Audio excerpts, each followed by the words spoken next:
I've personally audited 100 plus e-commerce brands doing between 7 and 9 figures. And the surprising thing is, when it comes to their email and SMS marketing, the problems that they all make are frighteningly similar. These brands have traction, they have money, and they have great products. But the things that kill their growth are completely predictable. In this video, I'm gonna walk through the 4 common mistakes that I have seen personally in every single audit that I've done. And these are literally problems that are making it harder to scale and could be costing these brands millions in lost revenue. If you're running a brand and you feel like you're hitting a ceiling, your returning customer revenue just isn't where it's supposed to be, you're not as profitable as you used to be before, this video is exactly for you. By the end of this video, you'll have a complete understanding of these 4 common pitfalls. You'll be able to avoid them for your own business and be able to scale profitably through strong retention marketing. Any smart business owner understands that you make money on the front end, but you build wealth on the back end, to quote Dan Kennedy. At least I think it was Dan Kennedy. So let's dive into problem number 1, and that is the brand relies too heavily or focuses too heavily on paid acquisition while completely neglecting retention or LTV. And just for the record, I'm not saying that brand owners shouldn't be spending money on paid acquisition, because at the end of the day, there's no customer retention unless that customer has been acquired.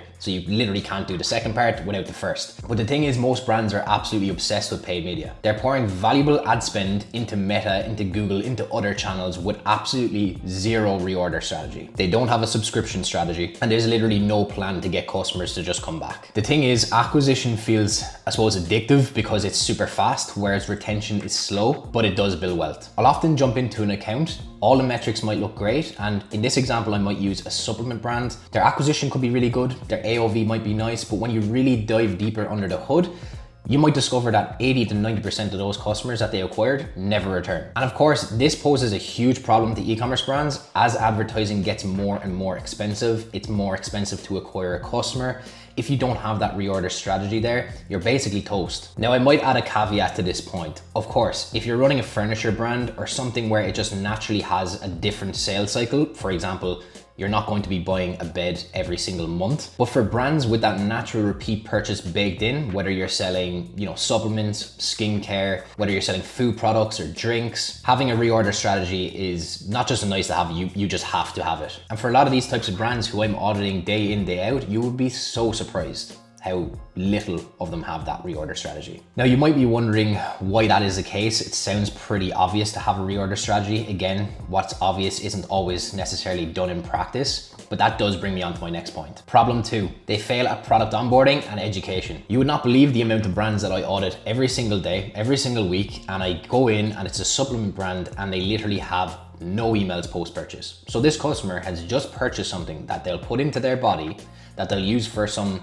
whatever that benefit may be, whether that's more energy, more focus, better sleep, whatever that may be. And there's absolutely zero instructions on how to actually use this product. And the thing is, the customers just buy the product and they're basically on their own, left to figure out how to actually use this, how to get the best results. And that can lead to big issues. We've done a lot of surveying, especially with brands who sell subscription offerings, to understand why those customers have churned, if they have churned, of course. So this is a churn survey. And a lot of the times, some customers will say that they just ended up with too much product. Why did they end up with too much product? Because they did not realize how often they're supposed to take the product. So for example, if you have a supplement and it's supposed to be taken every day, that needs to be made abundantly clear in a post-purchase sequence. So after they make that order, you need to basically instruct the customer on how to use it, how to get the best results, because you're essentially depending on someone else to use the product the way that you have imagined or said that the product should be used. But you can't always assume that the customer is going to know that. You can't assume that the customer has read every single piece of information on your website about the product.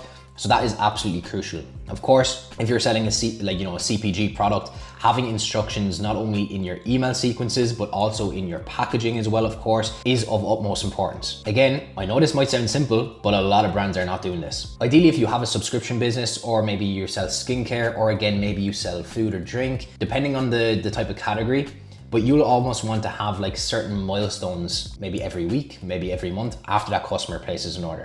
So what I mean by that is, for example, if you have a supplement, realistically, customers won't see direct results in like a week. You'll want to kind of bring them on that journey and explain that like you may not feel results by week 1, but show them the timeline. You will see a gradual improvement of however you're feeling or whatever results that you're looking to get over a set amount of time.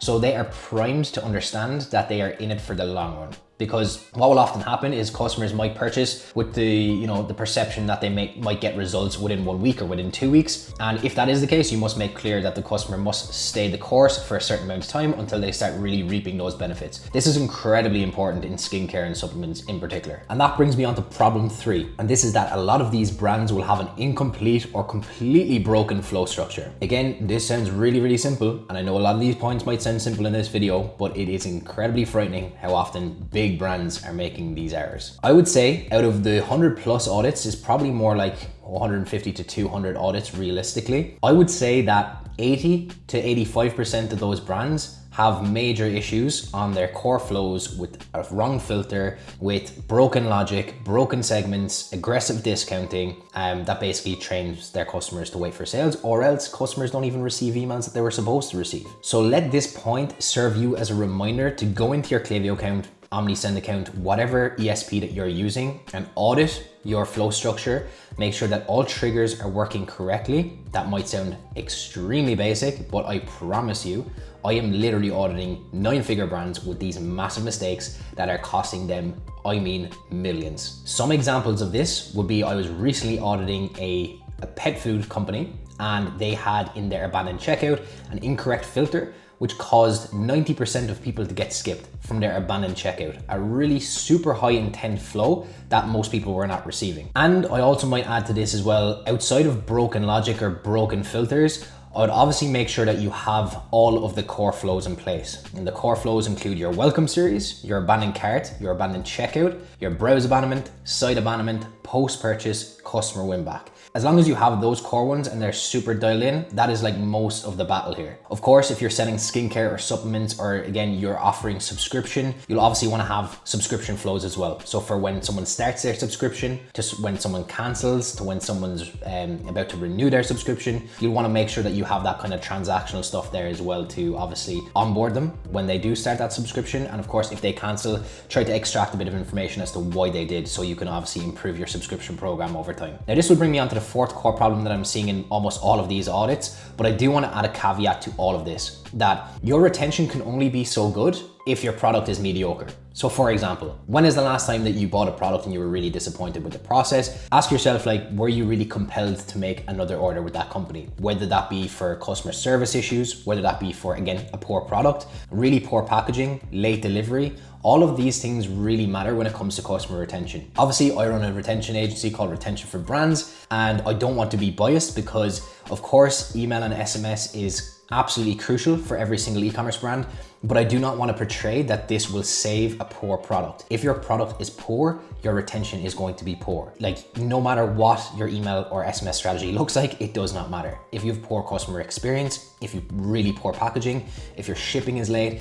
there is very little that email marketing, SMS marketing, retention marketing, even other types of marketing can do for you if you build up a kind of a poor reputation. So that is obviously paramount. And while we are talking about that, problem number 4 is poor experience design. Packaging, instructions, delivery speed, communication, this stuff all matters. Experience is part of the product and it completely transforms the perceived value. What I mean by this is that if you want to improve your retention, don't only just look at what you have set up in a Klaviyo account or an OmniSend account, or again, whatever ESP you're using. Obviously have a look at your unboxing experience. Have a look at your shipping times. Is there any way you can kind of improve that? Have a look at your customer experience. Are you letting customers know where their order is at each stage of the shipping process? All of these things are incredibly important. And the benefits of this, obviously, of course, are multifaceted. So if your customer experience is better, you're going to have less CX tickets. If you have less CX tickets, that means your customer service team is not getting overwhelmed. But just even going back to packaging, I promise you, this is like one of the easiest ways to stand out as an e-commerce brand, because I've often bought from brands before, and you know, it's a quite nice brand. The marketing is lovely, the branding is lovely, the product is lovely. But when it comes, it's a bit underwhelming because it's just in some random box and there's not really much effort that's being put into it. So that is definitely something you don't want to ignore. Now, it's all well and good me talking about the doom and gloom of all of these errors that I'm seeing in all of these audits that I'm doing, but it's also worth noting what the top brands are doing, because I often go into accounts and it's in pretty good order. Of course, starting at the start, they have an absolutely excellent product, because you literally cannot retention hack your way out of a mediocre product. If customers don't love your product, no email sequence is going to help you. But the thing is with these top performing brands is they have operational excellence. Orders ship fast, packaging is consistent, and nothing slips through the cracks. They also deliver a consistent experience. The website,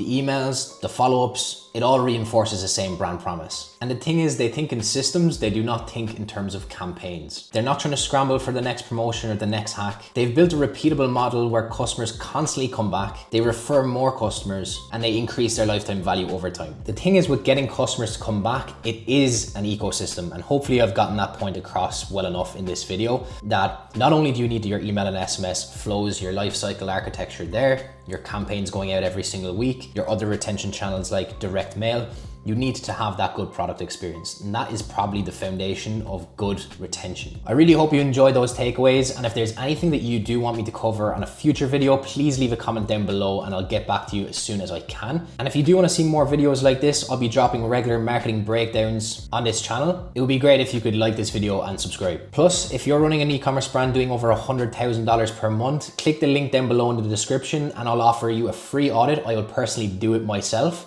Absolutely no strings attached. If not, no worries, and I'll catch you on the next video.